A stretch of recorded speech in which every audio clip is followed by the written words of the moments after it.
ജീവിതത്തിൽ ഒരിക്കൽ പോലും നേരിട്ട് കണ്ടിട്ടില്ലാത്ത ആൾക്കാർ, വീട്, സ്ഥലം, സ്നേഹത്തിലും വാത്സല്യത്തിലുള്ള ഒരു നോട്ടം പോലും ഇല്ല. എങ്ങോട്ട് തിരിഞ്ഞാലും കുറ്റപ്പെടുത്തലും നിന്നു നിറഞ്ഞ നോട്ടവും പെരുമാറ്റവും. ഇതൊക്കെ നമ്മൾ പ്രതീക്ഷിച്ചിരുന്നല്ലേ? ഓർമ്മയുണ്ടല്ലോ നമുക്കിടയിലുള്ള കരാറ്.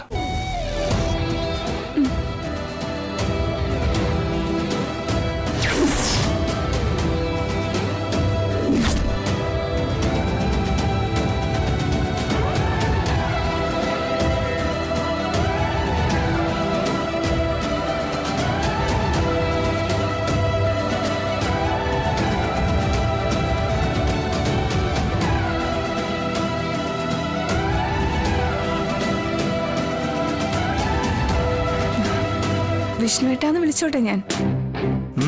പിന്നെന്താ? വിഷ്ണുവേട്ടാ, എനിക്കിപ്പോ തോന്നിയൊരു ഐഡിയ.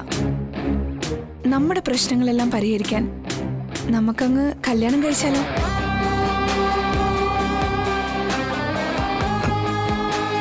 കല്യാണോ? ആ, കല്യാണം. എടോ, താൻ എന്തൊക്കെയാ പറയുന്നേ? വിഷ്ണുവേട്ടാ, കല്യാണം കഴിച്ചതായി നമ്മൾ അഭിനയിക്കുന്നു. അതെന്തിനാ? വിഷ്ണുവേട്ടാ, ഇപ്പം നമ്മുടെ രണ്ടുപേരും പ്രശ്നത്തിനുള്ള പരിഹാരം അത്. വിഷ്ണുവേട്ടനെ കല്യാണത്തിന് വേണ്ടി നിർബന്ധിച്ചുകൊണ്ടിരിക്കല്ലേ അമ്മ? വിഷ്ണുവേട്ടനെ ഒരു കല്യാണം കഴിച്ചാ തീരുന്നതല്ലേ ഉള്ളൂ ആ പ്രശ്നം. അല്ല, പക്ഷെ കാർത്തികേ... വിഷ്ണുവേട്ടാ, ഞാൻ മനസ്സിലാക്കിയത് വെച്ച് വിഷ്ണുവേട്ടന്റെ അമ്മയ്ക്ക് മധുശ്രീയെ കൊണ്ട് തന്നെ വിഷ്ണുവേട്ടനെ കല്യാണം കഴിപ്പിക്കണമെന്നൊന്നുമില്ല. ഏത് പെൺകുട്ടിയായാലും വിഷ്ണുവേട്ടന്റെ അമ്മയ്ക്ക് ഓക്കെയാ. തന്നെ വഞ്ചിച്ചെന്ന് കരുതുന്ന ശാലിനിയോടുള്ള പ്രതികാരം അത്രയുള്ളൂ. പക്ഷെ ഇതെങ്ങനെ ശരിയാവുക? ഇപ്പോ ഇതേ ശരിയാവൂ. വിഷ്ണുവേട്ടൻ ഒരു കല്യാണം കഴിച്ചെന്ന് വന്നാ മറ്റൊരു കല്യാണത്തിന് വേണ്ടി സത്യാമ്മ വിഷ്ണുവേട്ടന്റെ മേൽ സമ്മർദ്ദം ചെലുത്തില്ല. ശാലിനി പറയാൻ പഠിക്കുന്ന അല്ലെങ്കിൽ ഒളിക്കുന്ന ഒരു രഹസ്യം ഉണ്ടെന്നല്ലേ വിഷ്ണുവേട്ടൻ എന്നോട് പറഞ്ഞത്? വിഷ്ണുവേട്ടൻ മധുശ്രീ കല്യാണം കഴിക്കുന്നുള്ള ഭീഷണിക്ക് മുന്നിൽ പോലും ശാലിനി അത് പറയാൻ തയ്യാറായില്ല.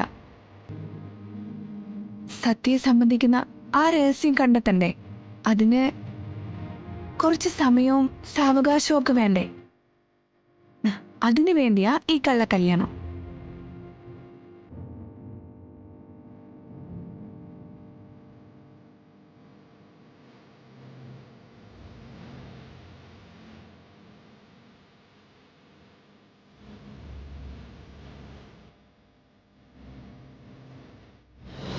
ഇരിക്കേ.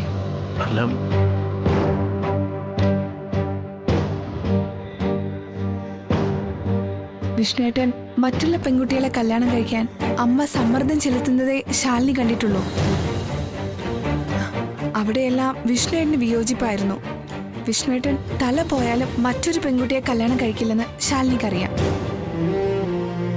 ഒരുപക്ഷെ അതുകൊണ്ട് കൂടിയാവാം ശാലിനി സത്യയെ സംബന്ധിച്ച രഹസ്യം വിഷ്ണുവേട്ടനോട് കൂടി പറയാത്തത്. ഇതിങ്ങനെ മുന്നോട്ട് പോയാൽ എവിടെ എത്തും വിഷ്ണുവേട്ടാ? ശാലിനി ആ രഹസ്യം പറയില്ല. വിഷ്ണുവേട്ടനെ അമ്മ കല്യാണത്തിന് നിർബന്ധിച്ചുകൊണ്ടേയിരിക്കും. അമ്മയുടെ ആത്മഹത്യാ ഭീഷണി മുറുകുമ്പോ വിഷ്ണുവേട്ടന് മധുശ്രീയെ പോലെ ഏതെങ്കിലും ഒരു പടുമാരണത്തിന്റെ കഴുത്തിൽ താലി കെട്ടേണ്ടിയും വരും. അതോടെ വിഷ്ണുവേട്ടന്റെ ജീവിതം കട്ടപ്പോകാം. പിന്നെ ശാലിനിയെ വിഷ്ണുവേട്ടന് കിട്ടുകയില്ല. മൊത്തത്തിലൊരു ശോകം. ഒടുവിൽ രണ്ടുപേരും രണ്ടിടത്തിരുന്ന് കീടനാശിനി അടിച്ച് തീരും. യെസ്, അത് വേണോ?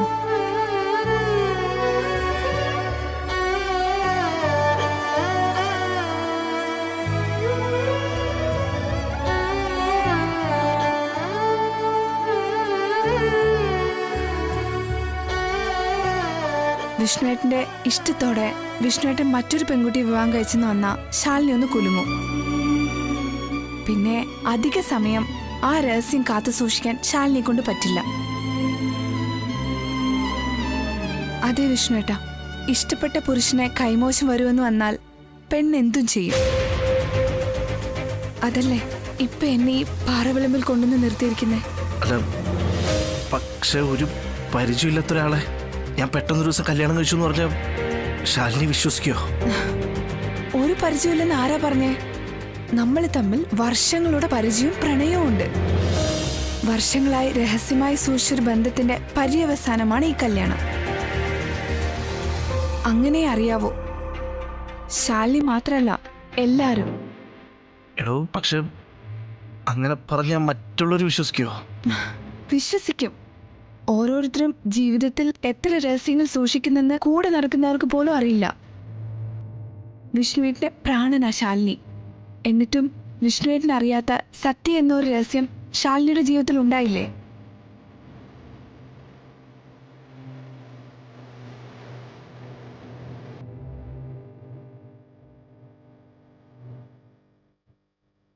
അത് വളരെ സിമ്പിളാ വിഷ്ണുവേട്ടാ.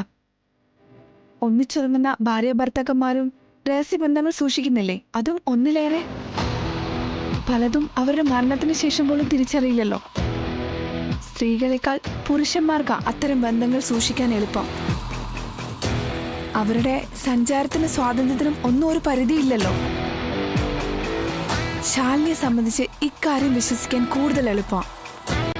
ശാലിനിയുടെ ജീവിതത്തിൽ വിഷ്ണുവേട്ടൻ അറിയാത്ത കുറെ ഏടുകളുണ്ട്. അതിൽ നിന്നാണ് സത്യം വന്നത്.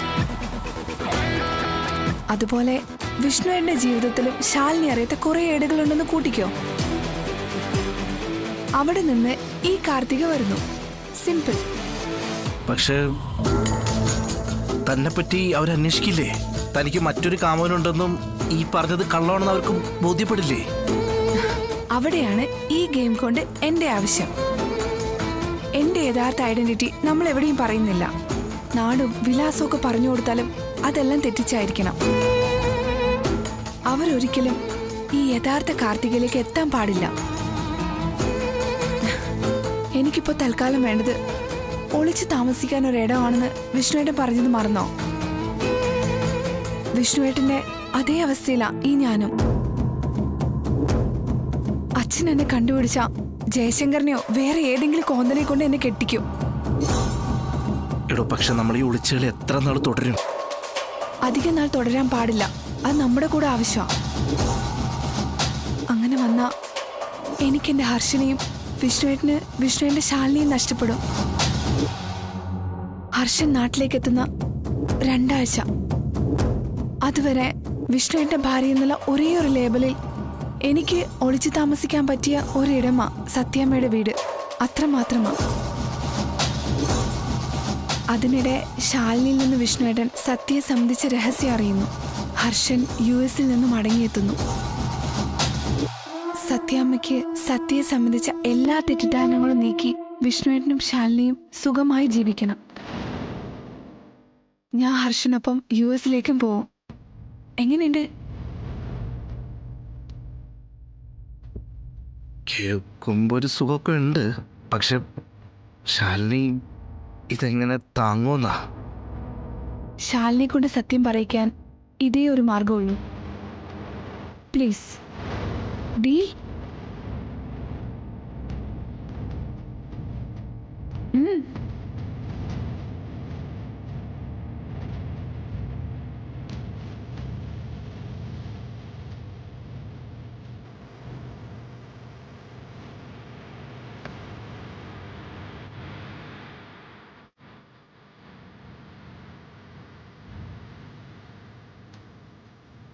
ഇവിടെ ആർക്കും സംശയമൊന്നുമില്ലല്ലോ? ഇല്ലാന്ന് തോന്നുന്നു.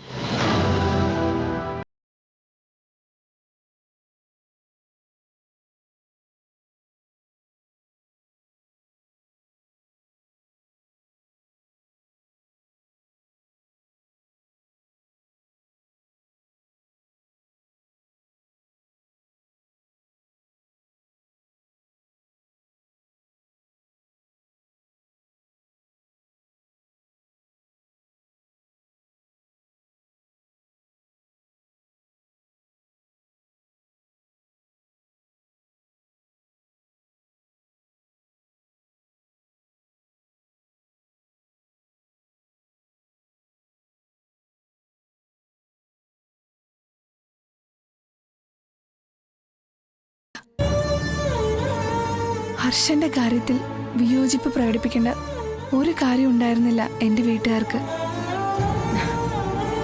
ഞങ്ങള് പ്രണയിച്ച് നടക്കുന്ന സമയത്ത് ജോലിയില്ല എന്നുള്ള ഒരു കുറവ് മാത്രമേ ഉണ്ടായിരുന്നുള്ളൂ. പക്ഷേ അത് കിട്ടുമെന്ന് ഉറപ്പായിരുന്നു. റാങ്ക് വാങ്ങിച്ച് MBA ഒക്കെ പാസ്സായ ആളല്ലേ,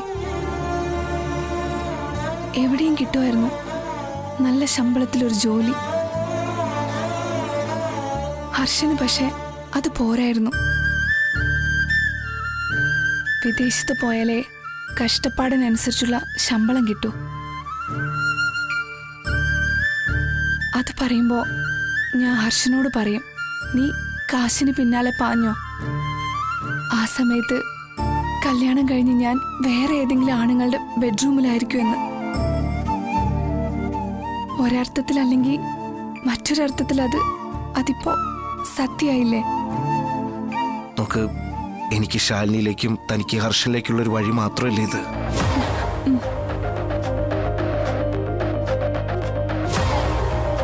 ഇതുപോലൊരു റിസ്ക് എടുക്കാൻ മറ്റൊരു പെണ്ണും ധൈര്യപ്പെടില്ല. വിഷ്ണുവേട്ടനോടുള്ള വിശ്വാസം കൊണ്ടാ ഞാൻ. ഇന്ന് ആദ്യമായിട്ട് കടന്ന എന്നെ വിശ്വാസം. വിഷ്ണുവേട്ടൻ പറഞ്ഞ കഥ കേട്ടപ്പോ 6 വർഷം നീണ്ടു നിന്ന കാത്തിരിപ്പിന്റെയും വേദനയുടെ ഒക്കെ കഥ, ഒരു വാക്ക് പോലും പറയാതെ തന്നെ വിട്ടുപോയ പെണ്ണിന് വേണ്ടി ഏത് പുരുഷനാ അങ്ങനെ ചെയ്യുക? ഈ പ്രണയ ആത്മാർത്ഥമാണെങ്കിൽ ഏത് പുരുഷനും അങ്ങനെ ചെയ്യും കാർത്തികേ. ആ വിശ്വാസമാ എനിക്ക് ഹർഷന്റെ കാര്യത്തിലുള്ളത്.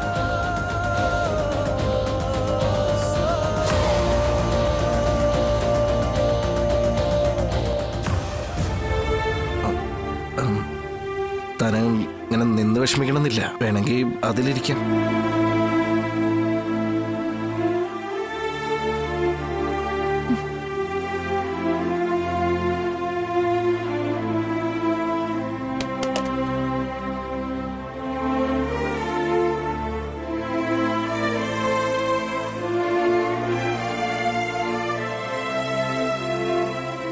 ഈ ബെഡ്റൂമിനുള്ളിൽ നമുക്കുള്ള അകലം കൂടുതലായിരിക്കും, പക്ഷെ പുറത്ത് അത്രയും വേണമെന്നില്ല കേട്ടോ.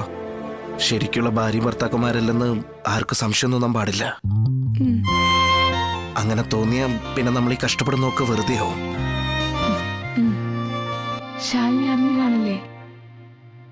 ഇതുവരെ അറിഞ്ഞില്ലെങ്കിലും ഉടനെ അറിയും. കാർത്തിക് നേരത്തെ പറഞ്ഞ പോലെ ഇവിടെ എല്ലാരും അയാളെ സ്നേഹിക്കുന്ന ആൾക്കാരാ. അയാളിതെങ്ങനെ താങ്ങുമോ? നമ്മൾ പരിചയപ്പെട്ടിട്ട് വളരെ കുറച്ച് സമയമേ ആയുള്ളൂ.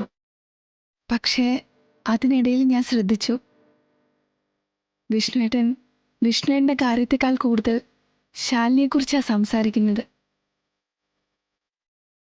വിഷ്ണുവേട്ടൻ എന്ത് ചെയ്യുമ്പോഴും ശാലിനി അതെങ്ങനെ ബാധിക്കുമെന്ന് ആലോചിക്കുന്നത്. ഒരു അമ്മയ്ക്ക് കുഞ്ഞിനോടുള്ള കരുതൽ പോലെ. യഥാർത്ഥ സ്നേഹത്തിൽ അത് അങ്ങനെ തന്നെയാ.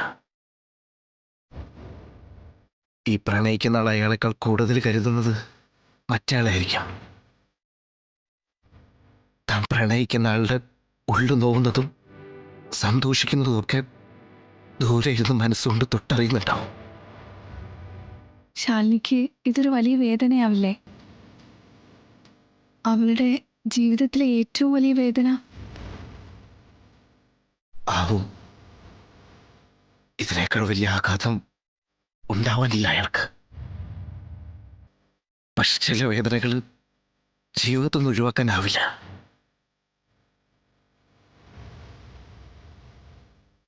അയാൾക്ക് നോവുമ്പോ അതിന്റെ 100 ഇരട്ടി ഞാൻ വേദനിക്കുന്നുണ്ട്.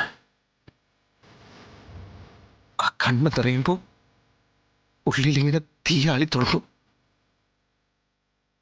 അതിൽ ഞാൻ ഇരിഞ്ഞുകൊണ്ടിരിക്കുന്നത് അയാൾ പോലും കാണില്ല. ഒരാളിന്റെ കണ്ണീർ.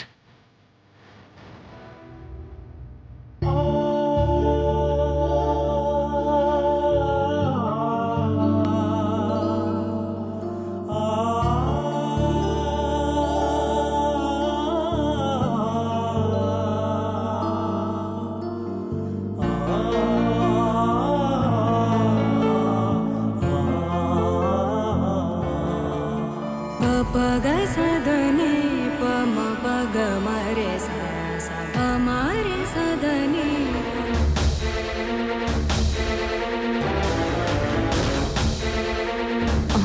എല്ലായിടത്തും അന്വേഷിക്കണം. ആ ഓക്കെ.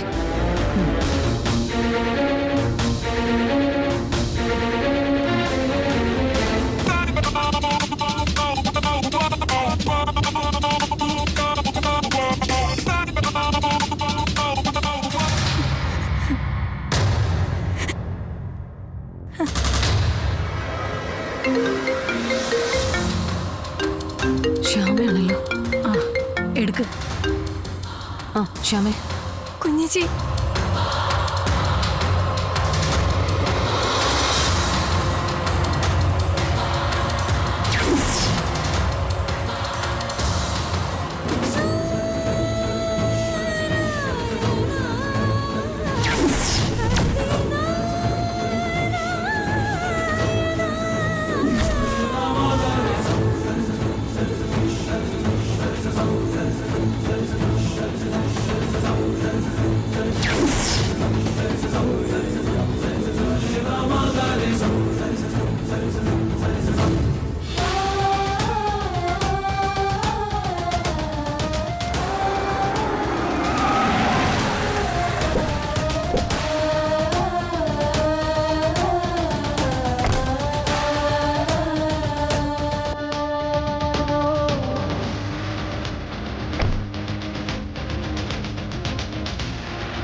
മോളെ.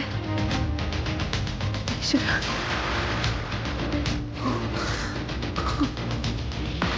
മോളെ.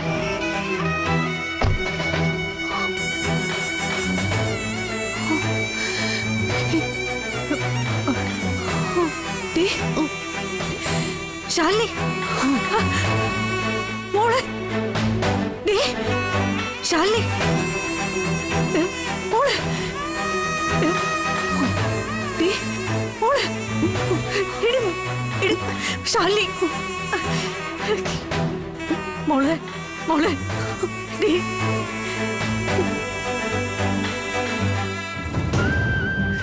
മോളെ.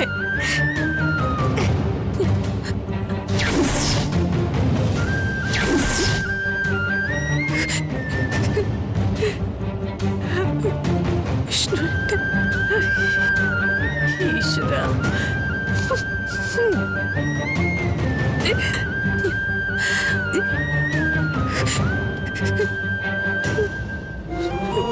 വിഷ്ണു.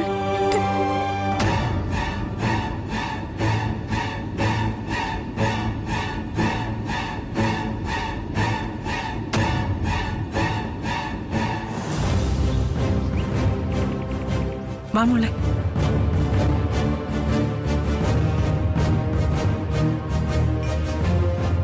എങ്ങനെയുണ്ട് മോളെ നമ്മുടെ വീടും പരിസരമൊക്കെ? ഇഷ്ടപ്പെട്ടോ മോൾക്ക്? ഞാൻ ഇത്രയും വലിയ വീടൊക്കെ ആദ്യമായിട്ടാ കാണുന്നത്. അതെന്താ മോളുടെ വീടിന് ഇത്രയും വലിപ്പമൊന്നുമില്ലേ?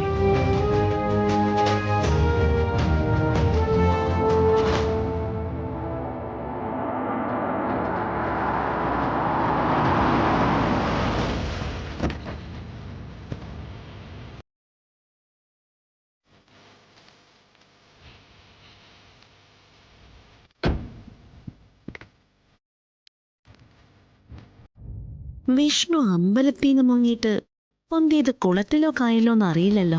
ആ സന്തോഷിക്കാൻ എന്തെങ്കിലും വകയുണ്ടോന്നൊന്ന് നോക്കാം. മുറ്റത്ത് പന്തലും കസേരയൊന്നുമില്ല, ആളും കൂടിയിട്ടില്ല. ആ ആരെങ്കിലും അതിനുള്ള സമയമൊന്നും ആയിട്ടില്ലല്ലോ. ചിലപ്പോ മോർച്ചറിയിലായിരിക്കും. ഹാ നെഞ്ചത്തടിച്ചുള്ള നിലവിളിയൊന്നും കേൾക്കാനുമില്ല.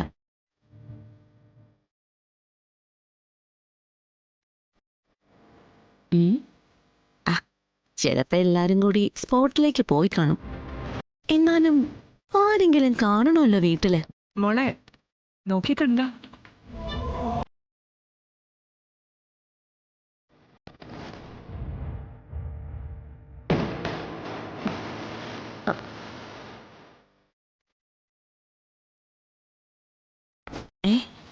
സത്യഭാമ വീടിന് മുന്നിൽ പന പോലെ നിൽപ്പുണ്ടല്ലോ.